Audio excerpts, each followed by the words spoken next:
I do want to get into BMF first because I feel like the Shabs kind of is like it's the first episode back. They kind of like trying to pick up like literally from where they left off, and that kind of was just like it was cool. Like it was the Shy. It was the new episode. It was just like it was all right. I feel like it ain't no real talking points. It was just outside of the I guess the only real talking point that people probably would had me at the looking at the TV like what the hell. Bakari's sister got paid to come back. They paid her 30 bands to basically come back to Chicago to kind of keep eyes on Bakari. And that was Duda who paid the money to bring her back. And of course, now she, you know what I'm saying? Like she using the money to kind of fund a lifestyle. And she is, of course, flirting with Jama's girl. But the real reason, I was like, damn, they brought her back. Like, because it was just random. And even for Bakari, it was kind of random. Like, damn, you came in town. How you even know where to find me at? Now, so it kind of put two and two together and it kind of made sense a little bit. Now, of course, Duda want to kill Emmett for them trying to kill him on the last episode. Amar Shepard, mom. It's like I said, it's the beginning. It's the season, of course. The Shy is one of them shows you like it or you don't. It's not. It ain't no real crazy high violence or a lot of drama with it. Their drama is more realistic, day to day. The average black person type of drama. It's regular people drama. It's not nothing too dramatic. I feel like they're trying to spice it up a little bit, of course, with the Duda character. But I mean, it's the Shot. It's cool. Like the first episode, if you watch it, watch it. It's nothing I can't. It's no real strong talking points because besides that part, to me, that was like the only real standout part because they like literally just trying to build. And which the sad part is like, damn, Kev not coming back, and they got renewed for season 7 already. So it's kind of like, damn, like how y'all, and then I wonder how many seasons are they gonna make because they literally starting this one off at season 6 episode. That was supposed to be episode 10 right there. So I don't know how they gonna finish that.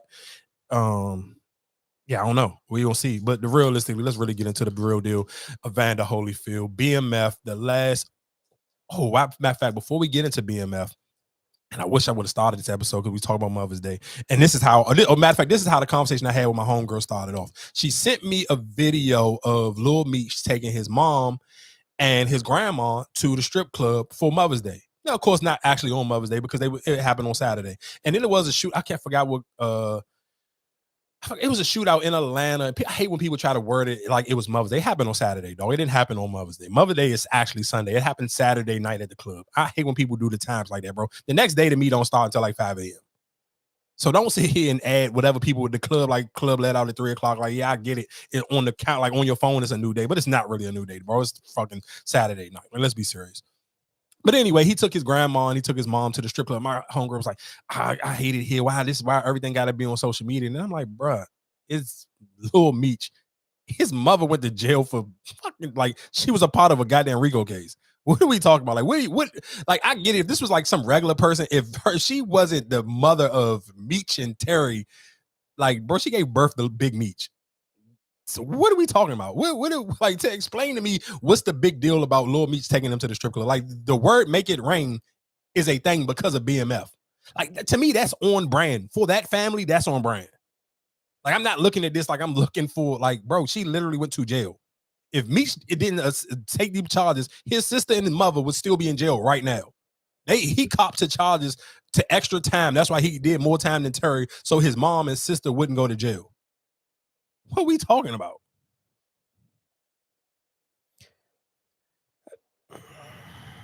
But we haven't.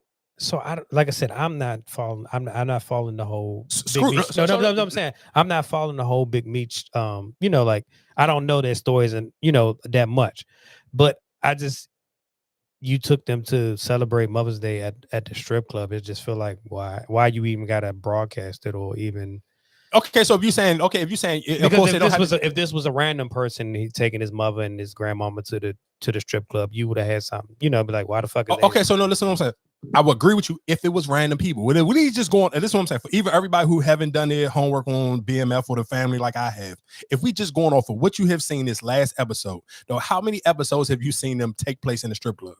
No, that's what I'm saying. Them in the strip club, but your actual, like, let's just even use the characters in the show.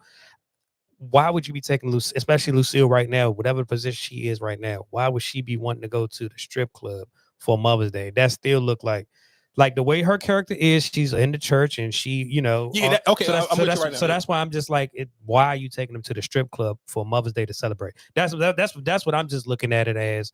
If it was a brunch, fine, that's cool. We went to brunch, whatever, blah blah blah. But for me to sit here and say, yeah, we about to go to the strip club and celebrate Mother's Day, it was like out of all places, where you about to say? Okay, so cool. I get that. So just my debate on that, and then we'll get into the BMF thing. And what's the difference between people who be taking their moms to the drag brunch?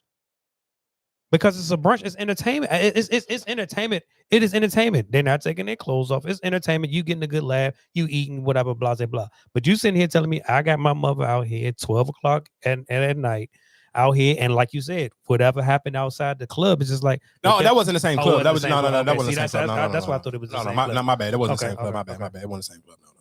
No, it wasn't the same club. That happened at a regular club. That wasn't. Okay. That's what I was about to say. Like, you got your mom and them out. Oh no. My bad for even tying those two stories together. Yeah. No, it's not. It wasn't the same club. No, that was a regular club, and they was at a strip club. Like I said, I don't necessarily know what day it was. I felt like he just put that as the caption, just because it was like literally. She sent me this. This was early in the morning. Like, I seen this in the morning time, so I'm sure this wasn't at night. But again, like I said, just to me, I'm get it. I would be with my old man hat on and had my panties in a bunch too, if it wasn't that family. Like, I remember before the show even came out, I remember like one of her last birthdays. We talking about Lucille. Jeezy performed at her birthday party. I don't even know how old this lady is. I'm fine with that, but the strip club. How you fine with Jeezy performing at somebody's grandmother's birthday party? Right, but Jeezy was out then. I'm saying Jeezy was out then during that era. That I'm fine with that. A rapper performing, but for you to sit here and say I'm taking her to the strip club where we have strippers in here, this ain't like it's freaking what's a popular stripper? This ain't Gigi from Magic City performing her last. You know what I'm saying? Like, these are the nowadays strippers. I'm taking you there to just listen to what I'm saying. The same way you said you fine with Jeezy, that's why I'm fine with the strip club. Because guess what? That is a part of their family tree. Jeezy is a part of the BMF family tree. Strip clubs, as you see on this last season, on these last episodes, the strip club is a part of the BMF family. It's just something like Sunday dinner. Or that's just a part of who they are. So that's why I didn't look at it no type of way. I agree with the same way what you just said. Okay, Jeezy's a part of the family tree. We know Jeezy from BMF. That's a part of the family thing. And that's even, like I literally said, before the show even came out, I seen the mom, because just, like sometimes on the Explore page or whatever the case may be, it was her like shouting Jeezy out for coming to perform at her birthday party or whatever the case may be. And it was like her name was like the real big Meech mom or whatever the case may be. It was something like that on Instagram. So that's why I'm saying, like, that's just who they are. Like, you can't, it's so hard to kind of like, I don't know her whole story because she don't do interviews. So we not gonna really understand when she turned into Jeezy coming to perform at my birthday. From like right now, who we seeing her as in episode 10, like the lady at preaching at the preacher, like she's super still kind of like even fighting her conscience when it comes to like how she want to move as a woman. We seeing all this play out in episode 10. But I still don't know how it got to this. So like I said, just to me, it seemed like it was on brand. We ain't gotta stretch it out too much longer. But like I said, shout outs to BMF. Episode 10 end out with a bang, but it kind of end out with a bang where it was not like a bang like how Power would end, but it was more like, all right, cool. I give you something to look forward to. They cleaned up all the mess, like all the loose ends got cleaned up. So for a fact, coming into the next season, everything's gonna start brand new because there's no old beef hanging over, no nothing. Like, he meeched and literally got rid of everybody.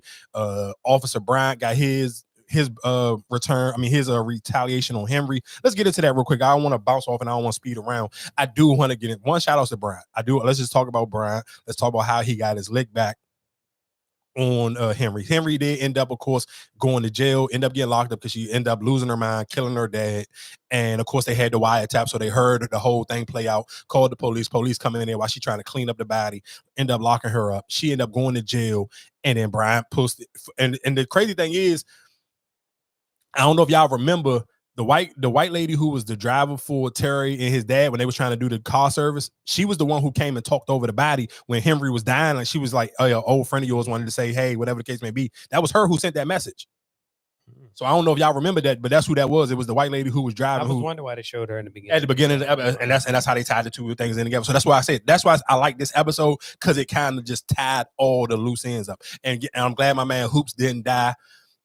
I don't know how he survived all them shots, but he did. And it's real. I mean, people do it all the time. 50 Cent got shot 9 times, so he survived. So it's not unrealistic. So, I mean, of course, he survived. So they got their lick back. And in that purpose of when Terry was supposed to trying to set up Henry, and of course, that was one of the things I do even like about how just even the people around Terry, like his man, the dude who wear the PA chain, he kind of always like, bro, this not you. This not who you are. You're not a killer. Like, you a boss. And it's cool. And I even just like how he even had that conversation when Terry felt bad because he couldn't get to Henry and she ended up getting locked up. And he kind of was like mad because Terry wanted to get that body because he felt like he, had to kind of prove to people he really liked that. And he's not. But then he was kind of like, damn, I'm never going to be able to get from under the shadow of Meech, in which realistically he never actually did. But his dude was like, bro, there's nothing wrong with that. There's nothing wrong with playing your role. It's nothing, basically telling him there's nothing wrong with being Scottie Pippen, dog. You still get your buckets. You still get the championship. There's nothing wrong with you not being the star. Even kind of tying it back into the original conversation we was having earlier. There's nothing wrong with being Kobe. Just wait your time. Shaq can get these 3 MVPs. Think about those 3 MVPs that we talked about earlier at the beginning of the episode that Shaq got. Them was all them Lakers teams. He didn't get one when he played in Miami with D-Wade. Them was the 3 when he was with the Lakers with Kobe. And another reason when we talk about why people don't throw Kobe into the GOAT conversation, because people like to forget about that, but it's cool. Anyway, to say that all that to be said is that Terry didn't get his body and his man was telling him, bro, there's nothing wrong with playing in the shadows of Meech because Meech is Meech. He's doing an excellent job as a leader. There's nothing wrong with sitting here playing in his shadows. So, like I said, with all that being said, Henry ended up getting killed. She ended up killing her pops in front of her uncle. And then on her way, and this is why I said Bryant, shout outs to Bryant, because Bryant probably got the best cleanup out of the whole thing. Even before he got her killed in the jail, he whispered to her when the police had her in handcuffs for killing her dad. He whispered in her ear and said, I'm the one who killed your cousin. So that ate her up. She started crying. Her face got mad. She was pissed off. So it was just like, yeah, Bryant really got his lick back. His partner held it down. She kind of like blew up the spot because she thought going to her other partner who got killed in front of her, going to her dad, she thought he was clean and he wasn't. And that almost got her killed when her and Henry was in the house together and they was making out. So again, like I said, man, I just like the way how all of that just got cleaned out. Like they literally just played everything. Let me close up all these loose ends so we can go into the next season with a fresh start. So, like I said, with that being said, with Bryant, of course, with Lucille, she finally ended up giving in. So she finally ended up giving in and giving Maurice some cheeks. She even gave this man a nickname. His name was Reese. I don't think me and Reese gonna work out. I'm like, who the hell is Reese? She done gave this nigga a nickname. So anyway, her and Charles finally divorced. And this is what, again, why when I kind of felt like with the Happy Mother's Day situation, I'm kind of like, bro, you got to deal with this the bed you made. And that bed that she made when it came to wanting to divorce Charles, this is, and that's kind of one of those like religious hypocrite things where people will kind of feel some type of way because she felt like, hey, I want to be completely divorced before I go with this because whatever, we made our vows in front of God, which I can respect all that, but it was kind of like very hypocritical. She was just pressed to rush to get the divorce thing so she could have sex with Maurice.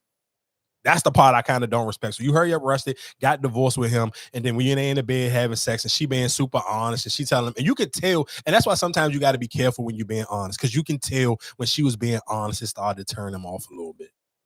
The faces that he was making at her, it was kind of like, like you making me feel like I was the second choice. So he was like, all right, cool. This is how you got me feeling. Let us be honest with each other. Let's start off fresh. And then that's when he broke the news to her. After he'd have clapped cheeks. He'd been chasing her this whole entire time and never told her that he was engaged for 2 years and he couldn't bring himself to want to get married. The whole time he'd been pursuing her all this honesty, all these conversations that she was having, Mr. Rich Man wooing her off his feet, showing her all this stuff that her husband couldn't do. I ain't gonna lie to you. I kind of love how that played out for her. Because that to me, that's still so 2024. You gotta think about it. This story is told in the 90s, but this still to me, that storyline is a pure definition of how dating go in 2024. The grass ain't greener on the other side. Might be green, but it ain't the good one. It's not. And guess what? And he played. She was sick to her stomach. Her face literally just dropped, and all she could do was just hop out the bed. She was sick as all outdoors when Maurice told her that he'd been engaged for 2 years. I was like, "Ooh, you a dirty dog. You could have been told this lady that. Why did you drag that out?" So he waited until he clapped them cheeks. I don't know if the box didn't hit the way he thought it was going to hit. I don't remember. Who made the first move? What you mean originally? Yeah. It was kind of like a mutual thing. They was flirting, and he gave her his business card, and then they kind of led from there. Because that's what I was kind of wondering, like, who actually threw the, like, that was his whole agenda, like, I would just want to, get it, because that's what I'm kind of confused with, even with Lucille when she said, I just want to have fun. I don't want no serious commitment. I don't, I think it was the episode before that when they went out to eat or something like that, and she said that, and I'm just like, well, now.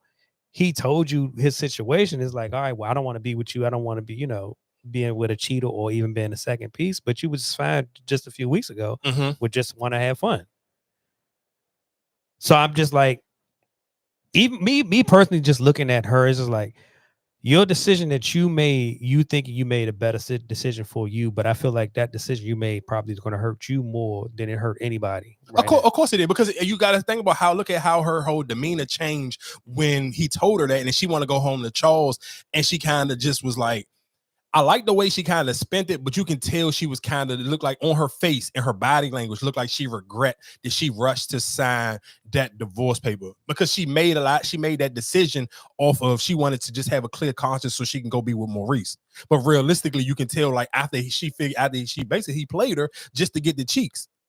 And so now you done kind of already made Charles sign these papers, and now he about to go on tour. And don't get it, and I respect how Charles still never allowed his ego to get to the best of him, because he still offered her like, hey, you still want to go on tour with me? Like he still never threw it back in her face, because I think he still kind of takes the blame for knowing like, it's my fault. I opened this door, so I got to kind of deal with whatever the case may be. And I like how he said, I'm gonna be your friend forever. I'm gonna be here for you forever the case may be. I'm gonna always respect you as the mother of my children. We done built a family off of this. And even just tying that back into when Terry told Meech, like, hey, boom, whatever case may be, mom and dad finally coming through with the divorce, whatever the case may be, they finalized it. And both of them was kind of hurt. And he was like, damn, we kind of built BMF off of that family structure. A lot of if you kind of even paid attention to this season, how they kind of even if it was the episode when their dad was in Miami, when they went to the little music situation or whatever the case may be, you kind of see how they still took different little principles or different conversations that they had with their dad when they was kids and kind of tied it into how they are moving now as men. So I kind of still, like I said, I respect the way Charles kind of handled that whole situation. That's why I'm kind of disappointed in Nicole, because it's like this whole season you've been reading everybody for filth and you've been letting people know how you feel, but it's just like this moment right now, you didn't give your mother the aha, I told you so kind of situation where you was the one saying that she didn't need to be dealing with him. She needed. Yeah, but I mean, but I think that would be that wouldn't be like, I don't think nobody would do that to their mom, though. Like that's still her mother. She still love her mother. But she's been telling about her the whole, like her telling about her the whole time. Oh, you shouldn't be going out to date. I get what you're saying, though, Marcus. But listen to what I'm saying. But guess what? Listen to what I'm saying, though. But look how much more hurt her mom was when she just came with a strong prayer and was praying for her mother. She broke her down in tears, dog. That was sometimes you can kill people with kindness, and somebody who really super into religious, like I even told y'all about that moment that I had with Dad when he was in the hospital, and I'm sitting here praying for him. That when you can see that you didn't raise your kids good enough that they can know how to be able to get on their hands and knees and say a prayer to you where it strike a chord in you and make you cry because you can feel the prayer. Dog, that prayer going to do more than somebody saying, I told you shouldn't do this, because that's still her mom and her dad. She don't want to see them broke up. It's like, I can't just throw that in your face. Why would I throw that in your face? To me, that just would have been like, that wouldn't be her character to me. Like that just would have been corny. Like she would have been like, nah, that wouldn't have been. With the way she killed her with kindness, you got to think, well, she did it after her mom already went to church. So you seen her mom give her testimony, and Nicole's even in the church, and she was happy that her mom was up there. You know what I'm saying? Like, both of her parents are kind of getting to live out their dreams and goals. So she smoked her when she was at the table and just said a strong prayer for her, because that's her youngest kid. Like, even look how she prayed for Meech and Terry or whatever. Bro, that preach. That prayer that Nicole had with her and her mom just at the dinner table, and the dad just left out to go on tour, bro, that's the best I told you so, and you did it the right way. You didn't have to just go, let me do it the petty way. Like, nah, it's no need for what? Okay. I don't have no need to be petty. Like, this prayer is more powerful than me sitting here telling you I told you so. I have no reason to, because I can see you hurt. What's the purpose of me kicking you while you down? That's like, you still my mom. You still raised me. I still live in the house with you. I'm still a kid. Like, Nicole ain't old. She's still in middle school. So, I mean, like I said, shout out to Nicole. She's still my favorite character out of this whole entire season. She had strong moments of just, even when we talk about acting or whatever the case may be, she kind of smoked every scene that she was on. Moving on to Atlanta. Moving on to Meech cleaning up all his loose ends. The way he ended that Techwood dude, what's his name? Remy. Oh, man, they smoked him. And even just the way how he kind of got away with getting his cars back and all that was fire, because it was kind of like, damn, I was like, damn, they got his whips out of the impound lot. I thought that I thought it was gonna be over for them. I was kind of like, damn, how they gonna get their work back? They got it back because realistically the vans were just sitting. They couldn't get in them. They took them. They couldn't get in them. So then, whatever the case may be, Meech found the way to woo the dude over, talk him, show him that he had the purest coke in the town. Got him. Then he got him. All the dudes to turn on him in Kirkwood, and then of course the dude in the car. and they kind of already told him he got to roll out. So he had the light come to a red light. I ain't even gonna lie, I didn't see that coming at all. Like him sitting at the red light and he just kind of vibing out. He bought the water from the dude, and then somebody come and just rock him to bed. Literally, and just the way, like, they don't even show him, they just show his brains, boom, just hitting the windshield. It was just like, damn. And then I forgot all about even when the next scene come up and it's Meech at the graveyard talking to his man, of course, the dude who played Young Miami baby father. And I was just like, damn, I forgot that he even, like, because that was the season before. So you kind of forget a little bit certain things. So you kind of forgot that the dude was the one who even got who killed the Young Miami character's baby father. So it was kind of like, all right, that was kind of a little sweet ending to that. And then even for when it was short, I thought he was talking to whatchamacallit. The shorty that got killed. The rapper girl. What rapper girl? There was Cash Doll. Cash Doll. No, because when he said I told I'm taking care of the kids or something like. Oh yeah, no. That's what I thought, because like I said, I didn't see when I just heard that when I heard that part. That's why I thought gravesite that he was at when he's like, yeah, I got the kids and I'm taking care of sitting. That's what I thought That's what I thought he was talking to. Yeah, no, but that, like I said, that was I like the way how that closed up. That was a good ending. Who else had a storyline that kind of got closed up? I may be forgetting. We didn't see nothing from Lala that one. Oh, I even just Terry with his playback and going into trying to fix it up with him and LaWanda. I kind of like that. And then even her trying to read him, like he was like, no, why are you trying to become a hairstylist, whatever the case may be? Who's supposed to raise the kids? I got enough money to kind of afford, to be able to put us up. And one thing I can't say I do like and I kind of don't like, though, for them to be getting all this money, why are they still just leaving people in the hood? Like how quick he was to hurry up and move Lala into a better house, and then he still got his baby mom's living with her mother in the hood. Can't draw too much attention to yourself, right? I guess for right now. And that's the only thing I guess that kind of throw me off, because it's like you kind of really don't know the real time frame for them. And then they ain't moved their mother out of that. That's my point. All fixed the house up. That's my point. And then I kind of always wonder, but is it kind of just out of comfortability where you kind of know like they are safer if I got them in these areas because I got people who live next door to kind of, because even like for Meech's mom, where they got the dude who can kind of literally just look over her because he lived right across the street. So it's like he can kind of watch over the house and they can just throw him some bread. So I kind of wonder about it. Sometimes like, all right, is this just out of just kind of keeping everything kind of clean? Well, I got a close eye on you. Yeah, well, I got a close eye on you. Before we get out of here, I do want to that was, like I said, that was BMF. That's the end. And don't forget that Power comes back, or Ghost comes back June. What is that? The first week in June, I think. Now, my question, how they ended it. They really went to go try to escape the king. I mean, I don't know about that. I never heard that story. Okay. And I feel like that was kind of just like, how the fuck these two of all people about to sit here and try go to Mexico? Yeah, I feel like that was just something out a fucking kingpin where they got cartels, fucking crooked cops and all that. I'm like, and what you gonna do? You're amazing. You'll punch. You gonna punch the fuck out of that. I feel like, but I mean, some stuff is for TV, and that's why I can't never be mad when people kind of be like super critical with BMF with the acting or the storyline sometimes, because it do get a little crazy. Because it's like, what are y'all doing though? But again, like I said, that was at the very end of the season, the very end of the episode. So of course, I mean, it's just I don't even know why they did it, but it is what it is. Like I said, just real quick before we get out of here for this episode close off, I seen people get mad at. And people just always try to find random reasons to get mad at Post Malone. And people was like, I don't like how Post Malone used hip hop, and then he just literally just ran away and started making country music. One thing I can't give Post Malone a shout out for: one, he always bring Quavo out, and they always perform Congratulations. If 21 Savage is in the area, he bring 21 Savage out. He ain't just I didn't watch 2 different interviews with him and Joe Rogan talk for damn near 9 hours. One of them was 4 hours, the other one was like 5 hours. Bro, he actually been Post Malone. But people was like, "No, how can you be mad at Post Malone for making country music, but you're not mad at Beyonce? What's the difference? One white, that's it. They both did the same exact thing. Like, you stop trying to put people in the boxes. Like, he don't owe nobody nothing. He had #1 songs, and other people got to eat off them songs. Sway Lee, he still brings Sway Lee out. Sway Lee ate off that song. Quavo ate off that song. 21 Savage ate off that song. And you can, and to be the same, none of them songs are rap. So what can you really? They can't be. And the crazy thing is, you can probably argue almost those are the biggest songs for each one of them. I'm talking about commercial wise. I'm talking about just off of pure numbers. I ain't talking about songs that they want to perform or whatever. But if you're talking about just off of pure numbers, I want to say that maybe all 3 of their biggest songs. Definitely for Sway Lee. Well, I don't know, because he might hit. It may be. I'm about to say that joint with him and French Montana may run neck and neck for that one. And I think their song. Black Beatles.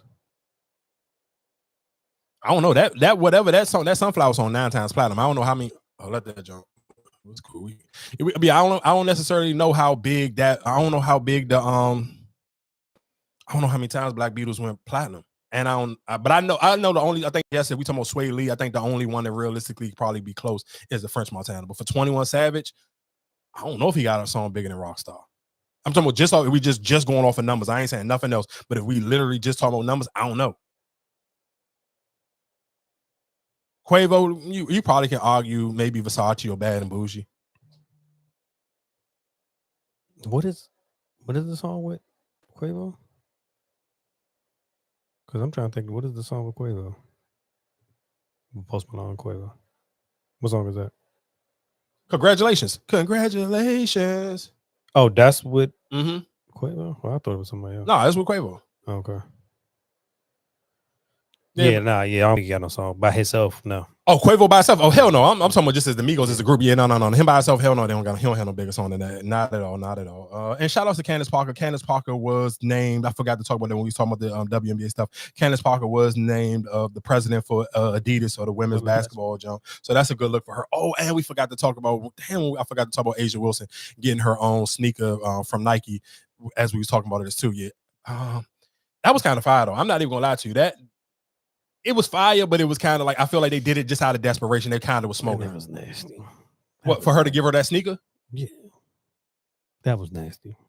Why? Work. Because but just like how we even talk about how we talked about Sabrina, we talked about Caitlyn, their shoes were more so, okay, you know what I'm saying? Like, this fits you. That's kind of, I feel like with her, Nike just gave her a shoe that's, you know what I'm saying? Like, I don't feel like that shoe fit even her personality or just even her game. But I don't necessarily, but again, I don't know if she got a real personality yet. And I think that was just them trying to hurry up and quiet the people. That's why I said it was nasty. That's why I say it's nasty, because it's like, I've seen the Sabrina shoe, I've seen the Caitlin Clark shoe. It's all of them kind of feature that, you know what I'm saying? Like their shoe styles and what I've been seeing her wear. So even with her, it's just like, all right, I seen you in LeBron's or whatever the case. But that was the only shoe you ever actually seen her with, and that's but that's why I'm just saying. But even with Caitlin Clark, her shoes that you seen her in the Kobe's, and what you really know her for is the Bruce Lee Kobe's, which her signature shoe now about to have the little Bruce Lee, the black, yellow, like it kind of looks just like the shoe that she was already wearing silhouette wise. And they just kind of, changed the concept where they gave her the back with Nike sign. And even like with Sabrina, the shoes that she wear before, it kind of fit her. But I just feel like Asia Wilson, they just kind of like, all right, here go one of them shoes that we, you know what I'm saying? We about the new shoes about to run out, and we won't put you attached to it. Like, I feel like you just got, here you go. It wasn't no thought. But I guess, but I can still say the same thing they did that. You can say they did that same thing for Giannis, the same thing they did for Paul George. None of them don't got no real like booyah type of shoe. They got a kind of but they still, but I'm saying, but they still, it's still kind of separated. When you see, I don't think you saw the release when they did it with whatchamacallit, Victor Wembanyama, because that was the original shoe that got put out when they was attaching the Victor Wembanyama to that shoe. I seen him. He had a jump where they was cutting the grass or something like that, or they cut the grass into like an alien jump. That's his Nike commercial now. But I'm saying, but when they first showed all them wild shoes. That, like I said, it was just their little Nike run, like they went through all the shoes. And that's why I said it just felt like they just gave you, we just gave you the shoe off of Victor Wembanyama type. You know what I'm saying? Because it looks similar to the Victor Wembanyama's. Yeah, I haven't seen the shoe, so you're right. I haven't seen that one, but I do. I just, like I said, I think for the WNBA and I think for Nike, I think these new voices, and again, when I always tie back into black women, especially that black women on Twitter, it's a large voice. It may not equal in the ticket sales, but of course they on social media. Your business is to get people clicks on. So look at how the hot dog people, what was it, whatever they did, the Oscar Mayer weenie, then they did the glizzy BBL glizzy. So that's what I'm saying. All of these companies find some way to kind of entangle with social media or what's hot and what's going on social media. So you don't want to kind of like piss off the audience, that even if they don't buy stuff, you still need them to make it cool. You still need them to be able to push. Even this perfect example, look at Hulu doing the Black Twitter doc. Like, they wouldn't do that if that stuff wasn't important or people didn't see a value behind those voices. So they understand it. So yeah, you absolutely may be right. It may be more people who physically can afford to take off work, go to a Caitlin Clark game, or even buy jerseys or buy shoes, but still to keep her popular on social media, you need those black voices. So I mean, that's realistically what's going to happen. And so they just try to let me hurry and give Aja Wilson something to kind of like quiet them up a little bit. Like you said, you can find flaws in the city and say, I don't like the shoe, or they just gave her a rush, Joan. Yeah, for right now, I do. Will she eventually get a shoe, and it'll take some time? Yeah, especially if they can figure out if she can actually sell some shoes. But we kind of got to figure that out. So while all eyes are on all of them, I'm not mad at Nike for capitalizing on it. And then now it's her job to figure out how do we really transfer it. Because like I told y'all a million times, I think the bigger audience and the bigger personalities on that team is the lady, the Sid lady. Like she was the one, like she is the comedian on that team. If you follow them when they went to the White House, like she is the person that kind of get everybody laughing. She's the one who kind of like she had everybody holding their nose. And I'm like, why are they taking a picture like that? But then her caption, it was like, oh, because I got that shit on. That's why they was holding their nose. I'm like, oh, that's low-key fire. But it was just like, that's just her personality. It was funny. Again, I appreciate y'all for tuning in, locking in. I see the YouTube kind of like doing this thing. I appreciate y'all. We're here each and every Monday doing the lives. If you want to sit here and don't want to see the pauses and stuff, you can always hit the videos. I chop them up throughout the week and post them, and then you can go to whatever platforms. Bought Your Podcast. We here each and every other week. Appreciate y'all. Like